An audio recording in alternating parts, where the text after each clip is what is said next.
दोस्तों, electrician theory का तीसरा चैप्टर आज से शुरू होगा। इसका पहले भाग का वीडियो है यह। इसमें संकेत चिन्ह तथा विद्युत फंडामेंटल के विषय में है। मतलब विद्युत फंडामेंटल मतलब ये हो गया कि जैसे जो परिभाषाएं हैं, वोल्ट क्या होता है, एम्पियर क्या होता है, इन सारी परिभाषाओं को हम देखेंगे। तो उनको सीधे मैं नोट्स के थ्रू आपको समझा दूंगा, बताता चलूँगा और आप उसको नोट करते हुए भी चलेंगे। तो सबसे पहले आप यही डाल दीजिए, विद्युत संकेत चिन्ह अध्याय 3 और भाग 1। पहला डालिए आप, विद्युत। इलेक्ट्रॉन या आवेश का एक स्थान से दूसरे स्थान तक को जो प्रवाहित होता है उसे विद्युत कहते हैं। मतलब ये हुआ कि एक स्थान से दूसरे स्थान तक जब इलेक्ट्रॉन प्रवाहित होते हैं तो उसको हम विद्युत कहते हैं। इसे नंगी आंखों से हम नहीं देख सकते हैं, केवल इसके प्रभाव को हम महसूस कर सकते हैं। ठीक है, यहाँ से लेकर के मान लीजिए यहाँ तक यदि विद्युत का प्रवाह हो रहा है तो इसे आप नंगी आंखों से नहीं देख सकते हैं, बस केवल आप इसके प्रभाव को महसूस कर सकते हैं। जैसे कि हीटर का जलना, प्रेस का गर्म होना, बल्ब का जलना, ये इसके प्रभाव हैं। तो उसको आप केवल महसूस कर सकते हैं, देख नहीं सकते हैं। ठीक है, अगला है विद्युत के प्रकार।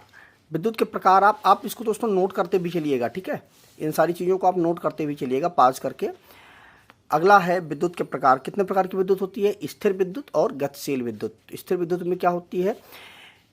एक स्थान से दूसरे स्थान तक आवेश की गति न करने को स्थिर विद्युत कहते हैं। ठीक है, मतलब एक स्थान से लेकर के दूसरे स्थान तक जब आवेश नहीं गति करता है तो उसको हम स्थिर विद्युत कहते हैं। इसका मतलब जैसे ये हुआ कि जैसे मैंने आपको पहले बता भी चुका हूँ कि रेशम की कपड़े पर अगर हम जो शीशे की जो रॉड है अगर उसको रगड़ते हैं तो वह कुछ कागज के टुकड़ों को अपनी ओर आकर्षित कर लेता है, तो वो भी एक विद्युत है, लेकिन वह स्थिर विद्युत है।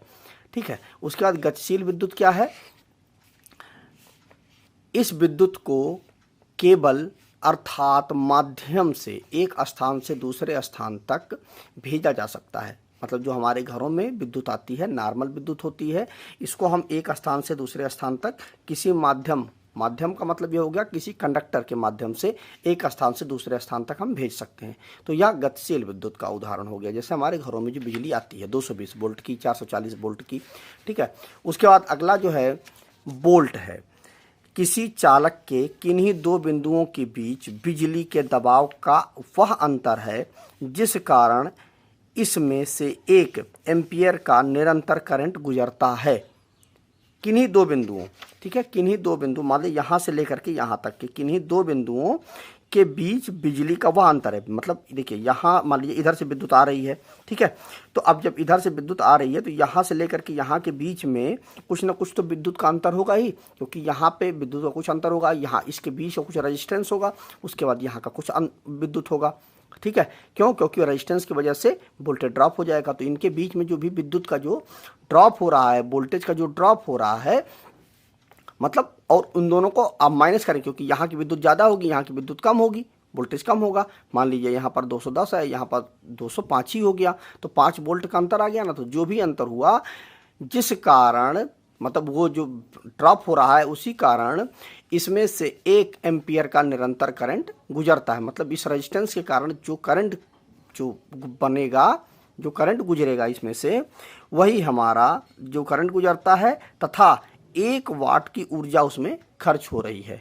करंट 1 एम्पियर का गुजरे और उसमें 1 वाट का जो एनर्जी है वो खर्च हो, तो उसे हम वोल्ट बोलते हैं। अगला है ओम। चालक के दो बिंदुओं के बीच प्रतिरोध की वह मात्रा है, फिर यही चीज आ गई कि दो बिंदुओं के बीच में प्रतिरोध की वह मात्रा है जिसमें सदैव 1 वोल्ट का दबाव बना रहे। मतलब इनके बीच में सदैव 1 वोल्ट का दबाव बना रहे और 1 एम्पियर की धारा बहती रहे, और बीच में 1 एम्पियर की धारा बहती रहे। ध्यान रहे वह चालक विद्युत उत्पन्न होने वाले स्थान पर ना लगा हो। मतलब जहाँ पे विद्युत का जनरेशन हो रहा है वहाँ पर ना लगा हो। ठीक है, तो वह 1 ओम के बराबर होगा। अगला है एम्पियर। एम्पियर में क्या है कि वह निरंतर करंट है जो असीम लंबाई के दो समांतर सीधे चालक हैं जो 1 मीटर लंबे दूरी पर हो। मतलब एक इनके बीच की जो दूरी हो वह 1 मीटर की हो।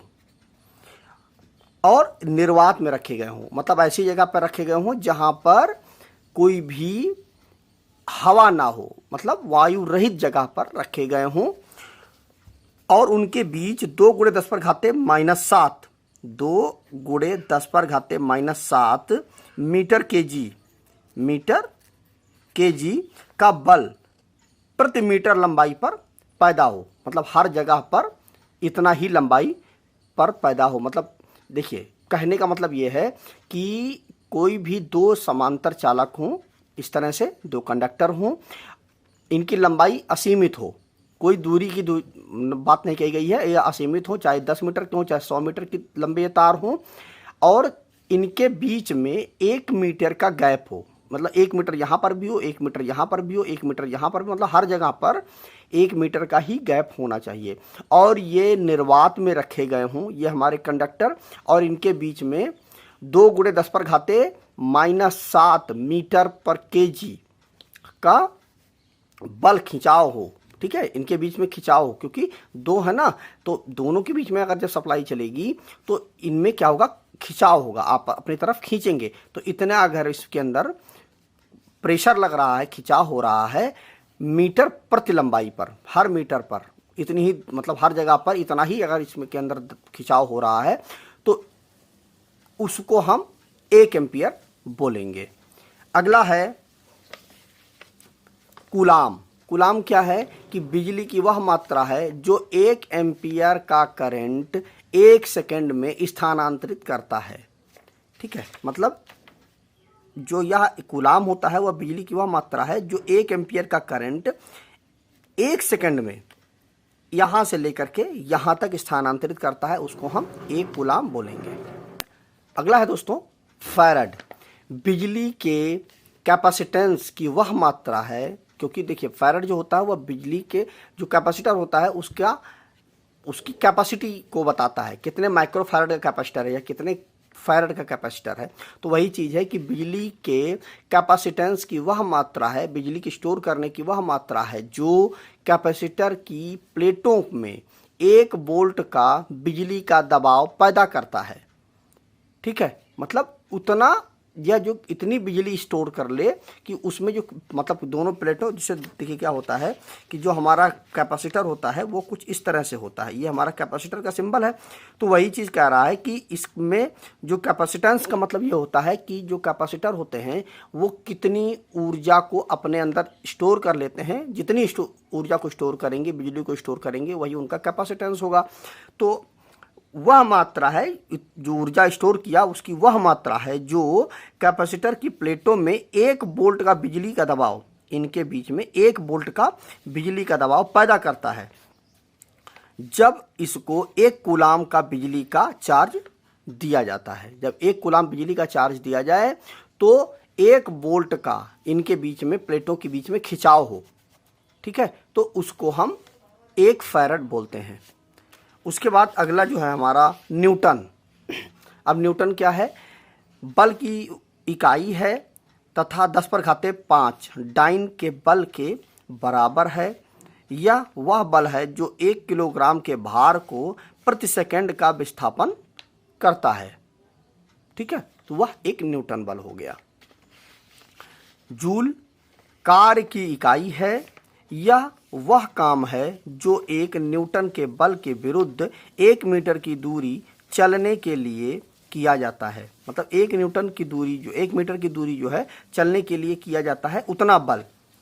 मतलब देखिए जूल जो है वह 1 न्यूटन का बल जो लग रहा है, मान लीजिए जिस दिशा में लग रहा है उसके विरुद्ध 1 मीटर की दूरी, मतलब मान लीजिए जो न्यूटन का जो बल है, मान लीजिए इस दिशा में लग रहा है, तो इसके विरुद्ध इस दिशा में अगर मतलब कोई चीज़ जब इधर इस तरफ लगेगा तो उसके अपोजिट साइड में जब बल लगे और 1 मीटर तक उसको खींच करके लेके जाए तो वह हमारा 1 जूल होगा। मतलब अपोजिट डायरेक्शन में 1 जूल बराबर होता 10⁻⁷ अर्ग। अगला है वाट। वाट क्या है, पावर अर्थात काम करने की दर की इकाई है।